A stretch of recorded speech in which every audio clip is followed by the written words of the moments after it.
The National Weather Service in Mount Holly, New Jersey has issued a severe thunderstorm warning for southern Hunterdon County in northwestern New Jersey, western Mercer County in central New Jersey, central Montgomery County in southeastern Pennsylvania, Bucks County in southeastern Pennsylvania, until 6:30 p.m.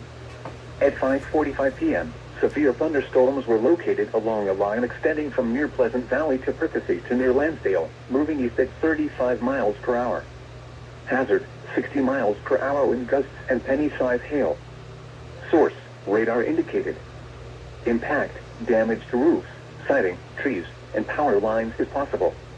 Locations impacted include Trenton, Ewing, Lansdale, Quakertown, Percy, Doylestown, Byram, Hatboro, Souderton, Bedminster, Flemington, Chalfont, Tinicum, Hatfield, Clinton, Pennington, New Hope, Yardley, Newtown, and Dublin.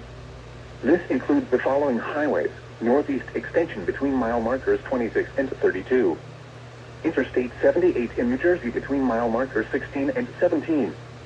Interstate 295 in New Jersey between mile markers 72 and 76. For your protection, move to an interior room on the lowest floor of a building. In addition to hail and damaging winds, frequent cloud-to-ground lightning is occurring with some of these storms. Move indoors immediately. Remember, if you can hear thunder, you are close enough to be struck by lightning. Repeating, a severe thunderstorm warning has been issued until 6:30 p.m. for the following counties in New Jersey, Hunterdon and Mercer, and the following counties in Pennsylvania, Bucks and Montgomery.